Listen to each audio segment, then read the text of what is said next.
You're watching The Experience, Comic Culture and Sales, streaming live daily to Facebook, YouTube, Twitch, and Twitter. There is, and if you haven't caught this on the news, because the news is covering the rainstorms in California and the Dow Jones dropping, the interest rate hikes and banks closing, there are so many stories that this one may have slipped through, but I didn't want you guys to miss it. There is a giant blob of seaweed that is the width of the continental United States. Okay, that is how big it is, from like California to the Carolinas. It is that wide, this blob of seaweed. And it's headed for the Florida and the Gulf of Mexico. Now, once it hits there, it's going to basically dump all of this seaweed onto the beaches. And this stuff is nasty, okay? Because there's a certain name for it. I don't know if I actually got that down, but it's really smelly. It is expensive to clean up. It smells like rotten eggs. And it's really it's gonna end up having to close the beaches. It's gonna have to it's going to cut tourism down a lot, and you're going to get this really gaseous smelling blob all over the beaches. And I heard that, and all I could think of is, well, I guess Florida is the home for gaseous blobs. Stay tuned for the Dan Wickline Show.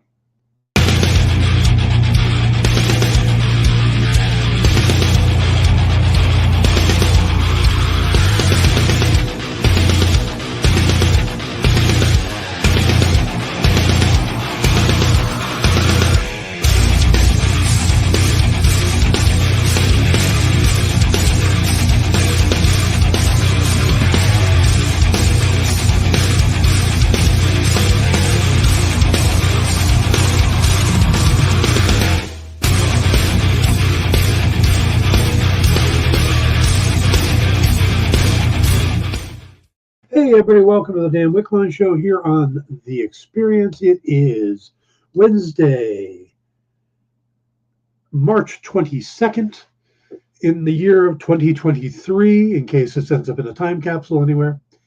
And we're going to have a fun show today. We're going to do the news. We're going to talk about a rewatch of Loki. And then I got some key collector issues for you. So we're going to hit all that up. Hello to Triple B, to Ed, and to Cool. JD is on the board today, and he says, headline, Florida economy switches from tourism to kale chips. I assumed, I thought they would switch to seaweed. By the way, that story is 100% true. There is a giant blob of seaweed floating towards Florida and the Gulf of Mexico, and it gives off a gas that smells like rotten eggs. It is not going to be pleasant, but it's not one of the big stories. So Ed says, is Mando out today or is it midnight tonight? I can't remember. Mando dropped last night at midnight, and I am going to not say anything about it, but man, do I want to. They answer a big question. There is a great cameo, I guess you'd call it. It's a little more than a cameo. And I found myself at about 12:30 last night going, oh my God. So, but it's one of those, it's a deep cut.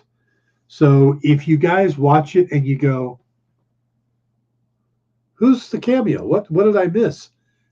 Come back tomorrow. I'll tell you all about it. So you'll be caught up. You guys are going to have to forgive me. My sinuses seem to be acting up, so maybe wiping my nose a bit during the show, stuff like that. But we'll make it through. Let's get to the news. Oh, by the way, before we get started, I want you guys to know, hey, Brandon, how you doing? I want you guys to know that we're going to start the giveaways, the slabbed books today. Now, You'll find out during each show whether that's the one that's going to be giving a book away. I can't say which ones are and aren't. This show is not one. We're not giving a book away today. We are going to be giving books away here, so you'll want to make sure you tune in. And there's some rules to it. I should probably give you what the rules are. Let's see.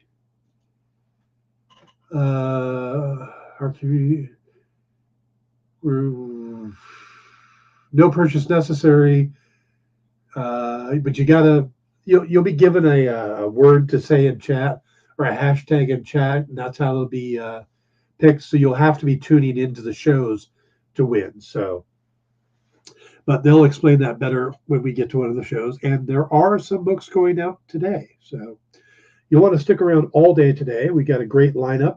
We have right after this is Comic Collectibles with Rex and John and AR Comics, and then also tonight is Kicking It with Henri and our trivia show 3T with Lori Calcaterra, who talks about her book Path of the Pale Rider. So it's a good lineup today.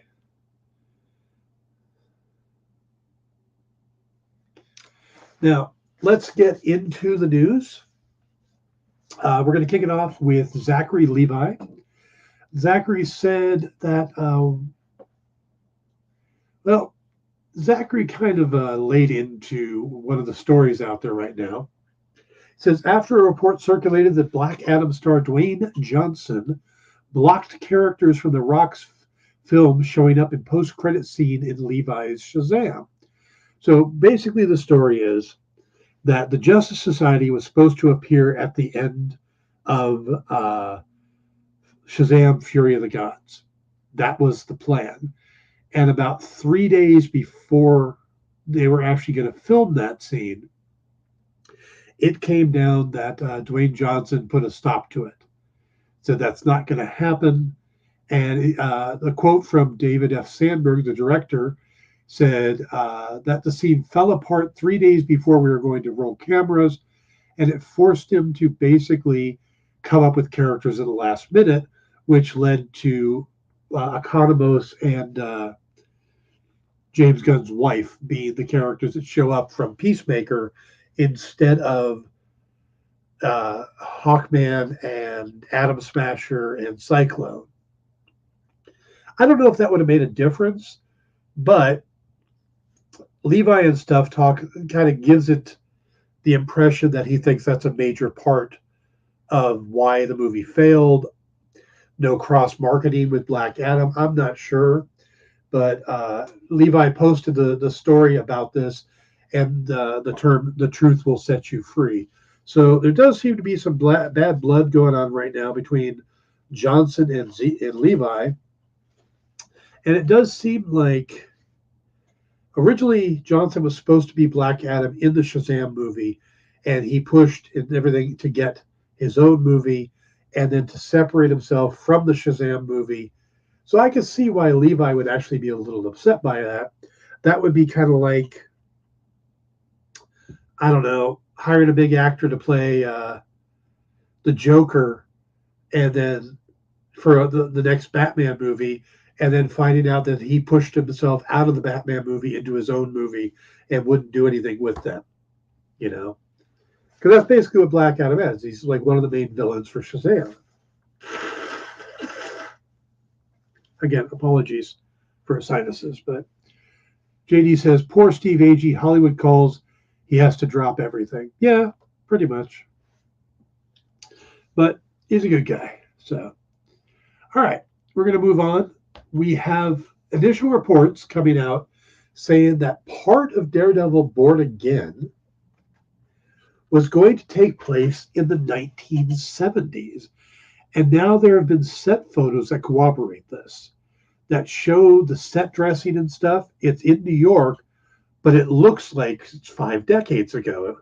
So now what we've been hearing is that this will take us back into Wilson Fisk's past and what made him who he is today. Now, we got the basic origin or his early years, like when he kills his father. All that was done in the Netflix series. So this might be a tweaking of his origin for the MCU, or it could be adding something to his past so that it plays up in the future. I'm thinking about if you guys have read Hush, there's scenes that show uh, young Bruce Wayne playing around with a young Tommy Elliott, so that when they bring Tommy Elliott in his later life, there's a connection. I could see them doing something like that. Now, there's also, even though Vincent D'Onofrio is returning for the role, we don't know how much of what we got in the previous series will be considered canon or how much is going to be changed. We do know that Ayelet Zur, who played Vanessa Fisk in the Netflix series, is not coming back and will be replaced by Sandrine Holt, who will be taking over the role. Also, we don't know how old the Kingpin is, or he's supposed to be. Now, we know that Vincent D'Onofrio is like 62, 63 years old, somewhere around there. And if the Kingpin is supposed to be that age, and it never works that way, but if he's supposed to be that age, then sometime in the 70s would be his teen years. So maybe we're looking at the time that takes place after the situation with his father. And maybe we see somebody else coming into his life that becomes, how he gets into organized crime. Because that's kind of, we see him do his father in, but we don't see how he starts working his way up. And there's an actor who's part of the cast, and we don't know who he's going to play, who feels like he could be that connection, and that's Michael Gandolfini, the son of James Gandolfini, who played Tony Soprano in The Saints of Newark. So having him cast as a gangster that kind of takes Wilson Fisk into that world, I could see that. I could see that working really well. So we'll have to see how that plays out. Let me check. Ed says, had Black Adam Rock been in the sequel of Shazam, it probably would have been better for both of them, as they would have had, have drawn viewers. The only problem with having Black Adam in Shazam 2 is they pretty much turned Dr. Savannah into Black Adam in the first movie with power-wise. So it would be just kind of a repeat of the same type of villain.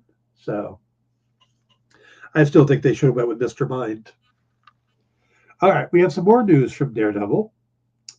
Another set photo from Daredevil shows a church bulletin board with Charlie Cox standing in front of it. And the date on the bulletin board says March 15th, 2020. Now, this is important because this could explain what happens to Karen Page and Foggy Nelson, because we know the actors aren't coming back, but we don't know if they're being recast or if they're just not in this. Well, if this takes place in March of 2020, that is smack dab in the middle of the blip. So it's possible that those characters were snapped away by Thanos, and that this series may take place with a Matt Murdock who is trying to deal with having the two most important people in his life suddenly vanish. We could, and we haven't really explored that much. We haven't really spent time with a Marvel character who lost those, and then we got little blips of it in Endgame, but we didn't really spend any real time. So I'm kind of excited. I like this idea that if we got Daredevil during the blip and him without Foggy and Karen and the effects it has on him, I think that could be a really good story. So we'll have to see if that's what they're doing. And if so, like I said, I'm here for it because I love that idea. Figure Drawing says Shazam 2 didn't even deserve a sequel. JD says, if Mr. Mind's related to Dr. Worm of They Might Be Giants fame, I don't know. Early They Might Be Giants was dope. Yeah, I love that. I love They Might Be Giants. Figure also says, I feel sorry for Gunn having to jump through WB hoops. Yeah. I think as once they get through these 4 movies, 3 now, by the end of this year, Blue Beetle, The Flash, and Aquaman, and then James Gunn is controlling the course, it'll be a lot better. So, all right, let's continue on with the news. We've got comic-related news. Bob Harris, the former editor-in-chief of both Marvel and DC, has joined Immortal Studios as an editor-at-large. It's basically he's in charge of the senior management team. Harris comes aboard after the fan-driven launch of the company's 4 comic titles. They put out Adept, Assassin G, Chronicles of the Immortal Swordsman, and Fa Sheng. That serve as the foundation of its storyverse. Immortal Studios is a transmedia direct-to-consumer entertainment company with a focus on the ancient Chinese martial arts fantasy genre, also known as wuxia. Had to work on that one. Sir Harris said of the hiring, "I'm excited to join Immortal Studios with its bold plan to deeply engage with fans across the globe, to thrill to the adventures of martial heroes," and that's what wuxia means, is martial heroes, confronting the challenges of modern day. I'm really looking forward to working with the incredibly talented team of artists and writers at Immortal, as we tell stories of our characters who help us discover the hero within us all. So, new comic book company, but they're bringing in some old. Hank Canals also is working at Immortal Studios, so they're bringing in some heavy talent from that have a lot of really good experience. Deeply engaged is not something I ever want a stranger attempting with me. Okay, good to know. Good to know. All right. Now, being that The Mandalorian aired last night, we got a little bit of Mando news in a sense. Jon Favreau was recently asked by EW how much longer The Mandalorian will be going. Now, his response was, "I'm having a blast. And I love working with Dave, and I love how the characters developed over time. I also love that there are other stories now being told in the same time period, like Ahsoka and Skeleton Crew.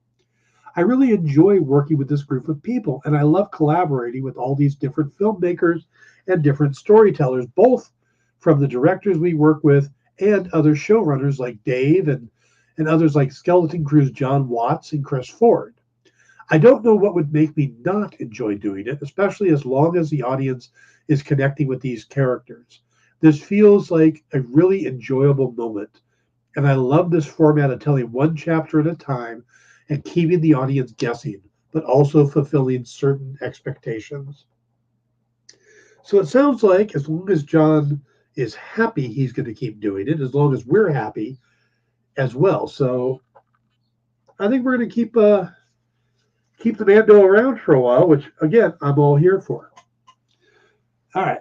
We got one other bit of news. Turner Classic Movies is devoting the entire month of April to celebrating the 100th anniversary of Warner Brothers. Now, of course, Warner Brothers owns TCM, so you see how that happened. Now, they have hundreds of films from every decade of the studio, plus a variety of interstitials, documentaries, shorts, and Looney Tune cartoons, as well as interviews with stars and directors focusing on the cinematic achievements of the movie factory. So, again, they're going full on Warner Brothers for the month of April. Additionally, throughout April, TCM will premiere the restoration and remasters of 10 iconic Warner Brothers films, with the introduction from some major filmmakers and film experts as part of the network's multi-year partnership with the Film Foundation, which is committed to funding education and restoration of classic films. Those particular titles being shown on TCM are East of Eden, which from 1955 is a 4K restoration, and it'll be introduced by filmmakers Wes Anderson and Joanne Hogg. Rio Bravo is a 4K from 1959, is a 4K restoration introduced by filmmaker Martin Scorsese. Let's see what else we got. We got Lord of the Pharaohs from 55. That's a Blu-ray HD remastered introduced by Martin Scorsese. A Lion in the Streets from 53 is a Blu-ray HD remaster introduced by Daphne Dents and Robin Sclaran. Rachel from 68 is a Blu-ray remaster introduced by Ethan Hawke. Safe in Hell from 1931. That's over 90 years old. That's a Blu-ray remaster that's introduced by filmmaker Alexander Payne. Storm Warning from 51 is a Blu-ray remaster introduced by Scorsese. The Strawberry Blonde from 41 is a Blu-ray remaster going to be introduced by Wes Anderson. And in the last two, we don't know who's going to introduce them yet, but are Helen of Troy from 1956 and One Way Passage from 1932. I'm going to be checking out TCM all next month. I think some of those movies I've never seen, but I've heard of, and I definitely want to give that a shot. So let's go ahead. We'll take our first break, and we come back. We'll talk about the remastered watch or the rewatch of Loki Season 1. Stay tuned. Join the party. Head over to our link tree to find all the links for everywhere the experience is all the time.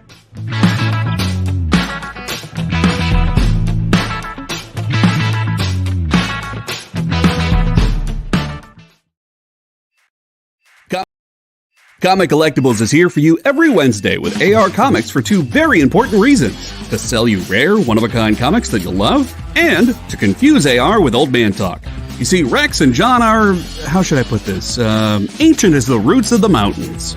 So every week, Rex and John fill in AR in yet another area of pop culture that he missed because he's too young, just didn't have the time, or just really doesn't care about. It's a real public service they provide. Come buy some super rare and unique comics, while old men explain long-dead sci-fi shows to a younger man making that confused puppy face. Every Wednesday from 6 to 8 Eastern with Rex, John, and AR Comics. Comic Collectibles on The Experience. Comic culture and sales. Imagine being at a convention and going to an interview panel that's just for you. No bustling crowds, no hours-long lines, just you, the moderator, and your favorite comic book creators. Well, this is pretty much that. Miss Jen sits down every week with two comic book creators for a live stream interview about their latest work, and you can ask them whatever you want. It's Talking Shop, Mondays at 5 Eastern on The Experience, Comic Culture and Sales. Programming on the EXP is made possible by viewers like you, or your local comic shop, or that Kickstarter you backed, or the publisher you like, or comic industry professionals who want to share a message with the world. Really, anyone who wants to advertise with us can. If you're interested in seeing a product you know and love, or are creating, or are publishing, or are involved with, advertised here on The Experience, and having your message shared with our viewers, please reach out by scanning the QR code below or visiting our website and using the contact form.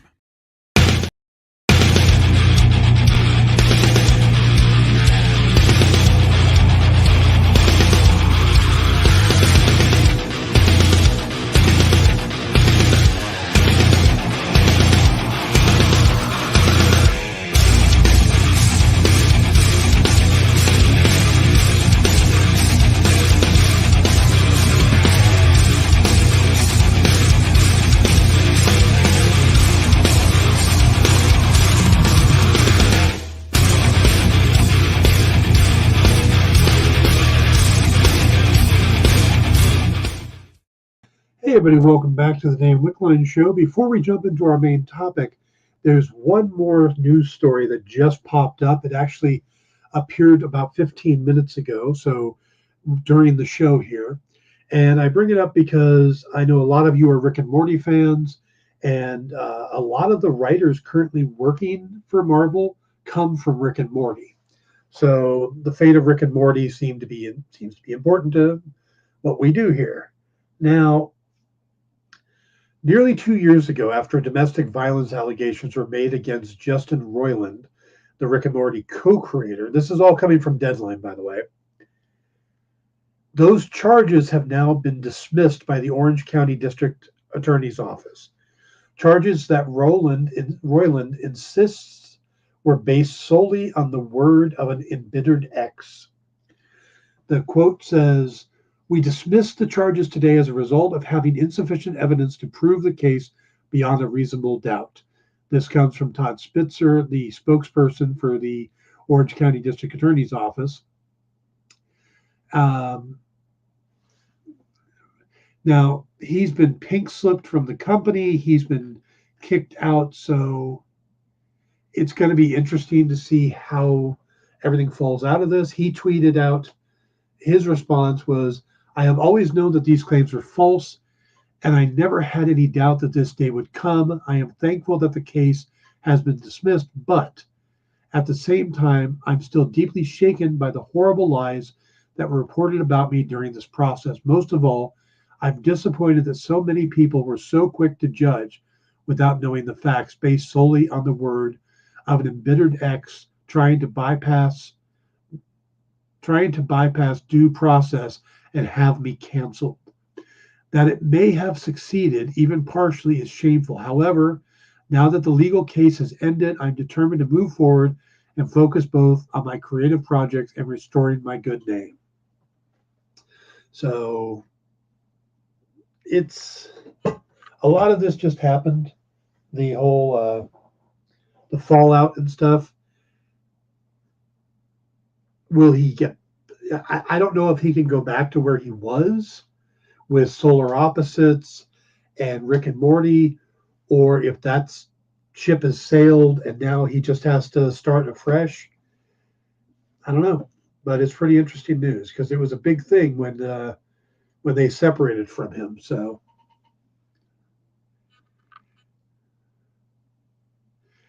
let's see, Justin Roiland, RIP, regarding his gross interaction with minors online. That one I don't know about. So it says, "This is why people shouldn't be punished or fired until they're actually found guilty until innocent," right?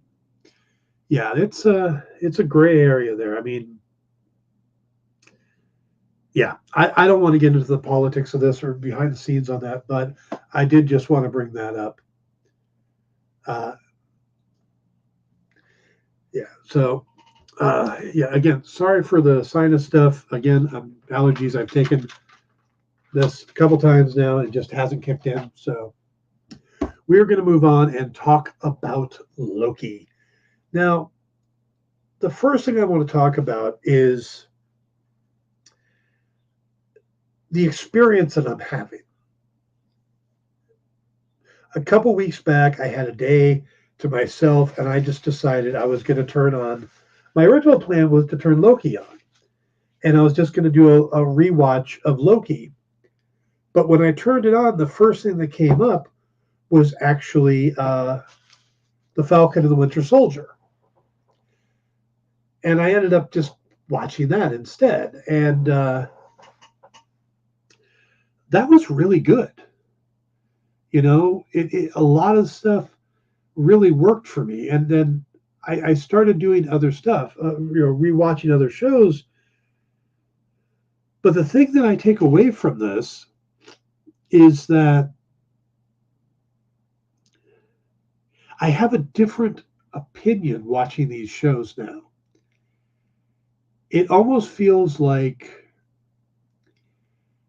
anticipation and expectation were so high for these shows when they come on that it taints what you're actually seeing if it's not what you thought it was going to be or expect.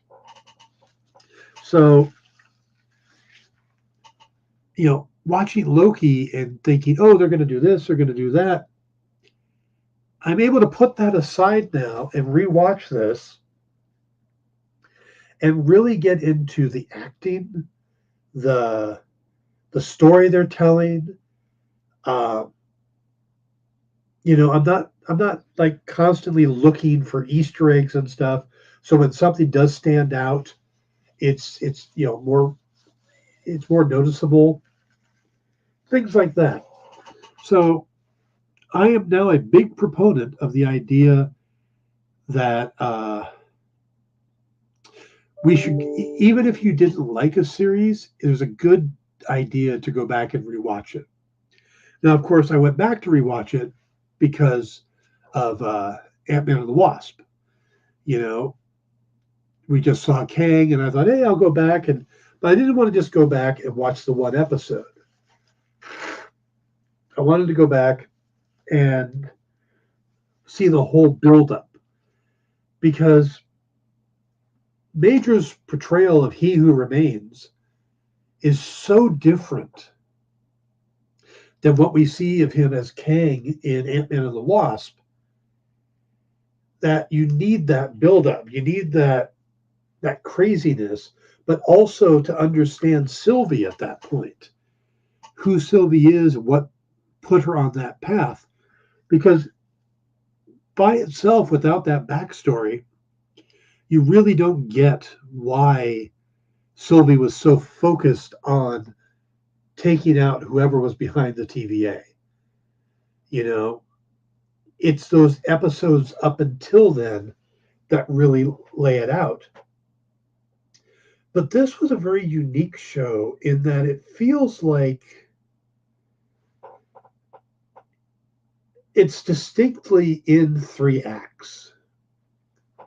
It's probably one of the best series to show an up-and-coming writer,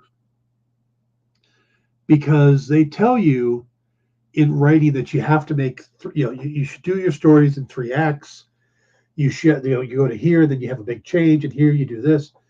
And you see that in this story. The first 2 episodes are all about Tom Hiddleston's Loki, and him getting into the TVA and accepting who he is and the fallout of his actions, and learning about what happens after.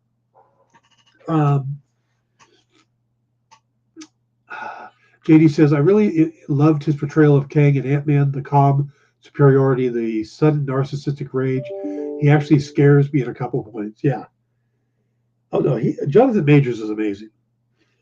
But so the first act, or the first 2 episodes of Loki, really break down the character of Loki, Tom Hiddleston's version, and establish the TVA, establish the relationship between him and Mobius, and just kind of sets everything in one direction. And you get to see how Loki's intelligent and he can start figuring these things out, and how if he wanted to be on the straight and narrow, he could be really good at these things. And we get to see that in the first 2 episodes. It's a little bit of a mystery. We're trying to figure out what's going on. Again, sorry. But it's a real good first act. And then at the end of the first act, it switches. It switches when we meet Sylvie. It switches when we find out this is something different. It's not all about Loki and the TVA. There's this other character, this other version of Loki. And then everything changes from it being about Loki and Mobius to being Loki and Sylvie. And we then have a whole new,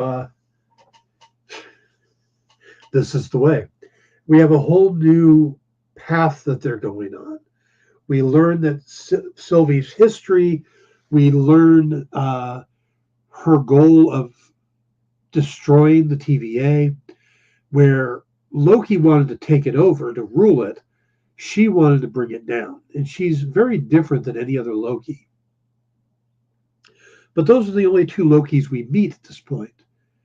And the show becomes, the second act is all about them meeting and this love connection that grows between them. And you watch the episode with where she's trying to get to the timekeepers. We find out that they're fake, all of that, and then we get the Lamentus episode. Or it's the other way around.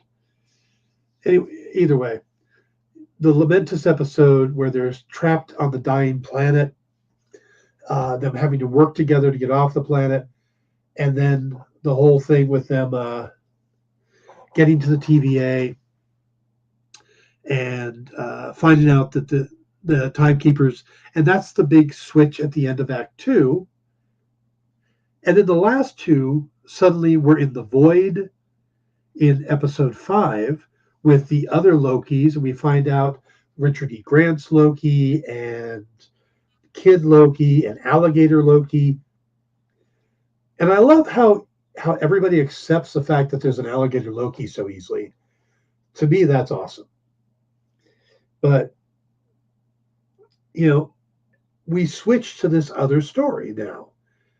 So it's less about the TVA at that point, even though episode 5 has Sylvie kind of digging into the TVA and finding out what's really going on and figuring out how to get to Loki. It is more about that story than it is about the purpose of the TVA and the timeline and all that stuff. And then at the end of 5, they find their way into Kang's castle, or not Kang's castle, He Who Remains Citadel, at the end of time, or whatever it's called. And we get the great jump scare by Miss Minutes. Sorry again. And then we meet He Who Remains, and it becomes basically this tour de force between these three actors. There's still a little bit going on with Mobius going after Garen Slayer, finding out about her past as a teacher, those things. But really, the final episode is mainly about He Who Remains, Loki, and Sylvie. And I find it interesting when Loki says, you can't, to Sylvie, so why aren't we thinking of this the same way? Because she wants to kill He Who Remains, and he's like, wait a minute, we need to think about this. What if he's telling the truth? What if, he dies and all the Kangs come and it just all starts again? What if, there's a big vacuum? We need to think about it. She's like, why aren't we thinking about this the same way? And his response is, because you can't trust and I can't be trusted. And that, I think, is the really big thing that separates Sylvie from all the other Lokis. Is Loki can't be trusted. He is gonna lie. He's gonna backstab. There's that line Mobius has earlier, I think it's in the second episode, where he talks about how you'll just stab me in the back. He goes, I wouldn't do that. He goes, you have literally done that your entire life. And he's like, well, I wouldn't do it again. It's boring. Sylvie isn't that type. Sylvie's very straightforward, but she doesn't trust anybody else because of the life she's led. And I think this goes back to why she got pruned. Yeah. Have you ever met a female version of us? No. Sounds utterly terrifying. That's one of Richard E. Grant's line, and it is so well done. But Sylvie gets pruned for the most bizarre reason. Because she wants to be a Valkyrie. She wants to be a hero. She wants to be good. She doesn't have the urge to cause chaos and mischief like every other Loki. And that's what she did wrong. She was a kid playing with her toys and dreamed of being a Valkyrie. She didn't steal an infinity stone or eat the wrong neighbor's cat as the alligator did or kill his brother. She just wanted to be a good person. And it led to this horrific life. So, I mean, Sylvia is such a tragic character, but you see why she is so singularly focused on revenge at that point. Ed says, I can't remember, is the Loki show before or after Thanos killed him? If it was after, how is that? How is he there? I watched the show, but it's been too long.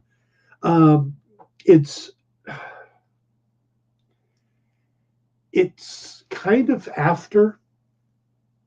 What it is if you remember in Endgame, so it's after Loki's been killed by Thanos, but the Avengers travel back in time to get the stones so that they could reverse it. When they go back, they confront Alexander Pierce and try to get the cosmic cube away from them in the lobby of Avengers Tower during the at the end of the Battle of New York. And what happens is it ends up popping out because the Hulk comes down the stairs, knocks Tony Stark out. The cube ends up sliding across the floor. Loki gets it and uses it to teleport away. Now, that's not what happens in the main timeline or the sacred timeline, but that's why they then Cap and Tony end up having to go back to the 70s and get the cube from there, along with more Pym particles. So, yeah, that's what happened there. So this Loki is actually from the first Avengers movie. You know, he hasn't gone through all the stuff that our Loki did, or the sacred timeline Loki did, like get his mom dying, getting killed by Thanos, all of that stuff. That's all wiped away. So what they had to do was basically they had 2 episodes, besides introducing the TVA, they had 2 episodes to make us care and like Loki again, starting from scratch, basically, from back when he was a straight up villain. So that's something I think they did remarkably well. And again, this is another one of those series that in a rewatch, I find myself liking so much more than I did the first time. And I liked this the first time a lot. But what this did was it allowed me to put out all that expectation stuff. Like, you know, they're going to do they're doing the TVA. Oh, they have to bring Kang in here. They have to do this. They have to do that. This is going to mean this. And Sylvie can't be a Loki, you know, with her powers and stuff. She's probably the Enchantress. That was one of the things we were thinking about at the time. Well, now I know those things aren't happening. I know the basic story, so I can sit back and watch and enjoy the performances. I can enjoy the story being told, the subtleness, the background stuff. You know, I got an even bigger laugh this time when Loki threatens Casey with gutting him like a fish, and Casey has no idea what a fish is. You know, that works so well when you watch it like that, and you're just focusing on the story. So I do recommend going back and rewatching this stuff. I think the first time through, we walk in with our expectations, our love of the comics, and our desire for certain stories to happen, and it's going to taint what we watch. Good or bad, it's going to taint it. But when you can go back, and I don't mean like the same day, I mean like 6 months later, a year later, go back and rewatch these things without the expectations and the baggage, just put all that aside. And I think it works for just about all of Marvel's stuff. You know, if you watched Eternals when it first came out and went, oh, that sucked, and walked away, give it another shot. Yes, it's a long movie, but just watch it not for what you think it should be. Watch it for the story that the director wanted to tell. and I think it'll be interesting. Triple B says the Loki series is my second favorite Marvel show. It's up there for me. I don't know if it's my second favorite, but it is definitely up there. So, all right, we're going to take our second commercial, and when we come back, I got some key issues of Loki to tell you about if you want to, head out there and hunt up some good books. So we'll be right back.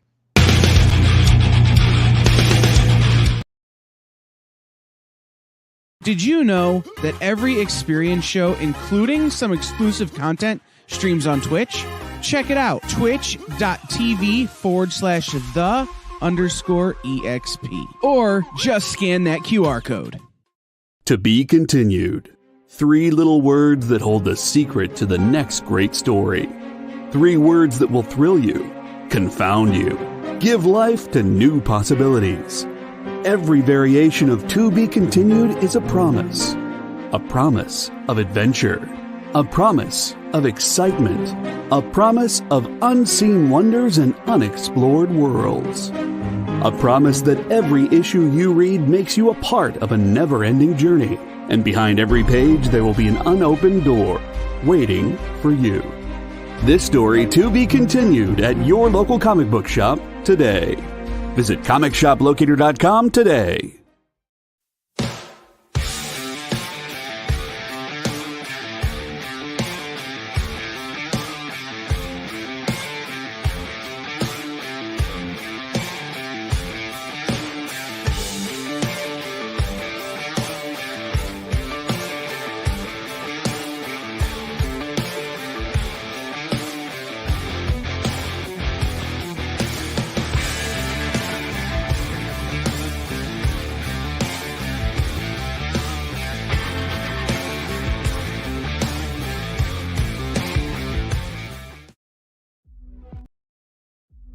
What if Hans Gruber from Die Hard had to battle the Joker from Batman the Animated Series in a dance battle? Or who would win in a race between Baby from Baby Driver and Snidely Whiplash? If Austin Powers and Shrek found themselves in a hot dog eating contest, who would emerge victorious? These are the questions we talk about on Nerd Killer Warfare. Debate the most absurd questions you've ever heard in popular culture. Register now by scanning the QR code or visiting bit.ly/EXP casting.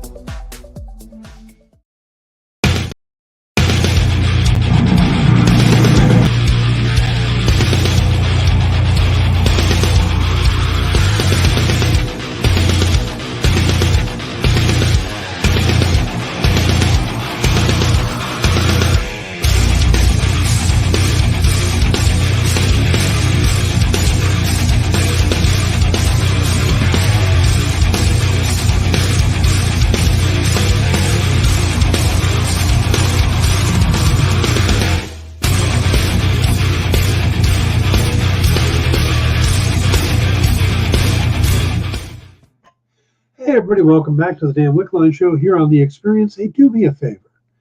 You got that like button down there, the little thumbs up button, with the subscribe buttons, all those things. Do me a favor and hit those. Hit the thumbs up, the likes, because that helps me out. So I would appreciate it if you could do that. Figure says, maybe, see, I love this analogy, Figure. He says, maybe like being on a second date with someone, expectations at least somewhat out of the way. Perfect. That is a great way to look at it. And to me, that's making these shows really enjoyable to rewatch. And I, too, am looking forward to season 2. All right, we're going to hit about a dozen of their key Loki issues. If you're a collector, here are some things that you could either seek out or you might already have in your collection you didn't know were pretty good. JD says, I knew nothing about the Eternals before the movie and I loved it. Yeah, I liked the Eternals movie. But then I haven't disliked any of the Marvel stuff. There's different degrees on the ones, how much I like them.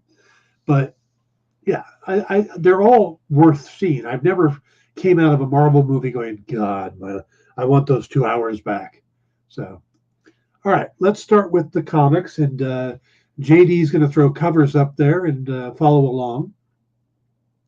Now, we got to start off with the first appearance of Loki. Thor, of course, appeared first in Journey into Mystery number 83. Loki popped up 2 issues later in Journey into Mystery number 85.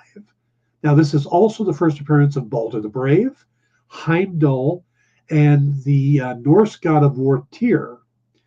This is going to be a bit spendy. This one, high end, if you look at it mint condition, you're looking at about $14,000 for this. Now, you might be able to pick up a reader copy at $950, and the mid-range on it is about $4,700. So you're going to pay pretty penny for this one, and that's probably the highest one we've got. I've got some much lower books that you can go after if you want to add some Loki stuff to your collection. Journey into Mystery number 100 was interesting. It's the first time that Loki and Thor appeared as children. And this one, high end goes for about $325, low is about $20. So that's somewhat reasonable, but you can expect to get a mid-range version for about $100. Not too bad.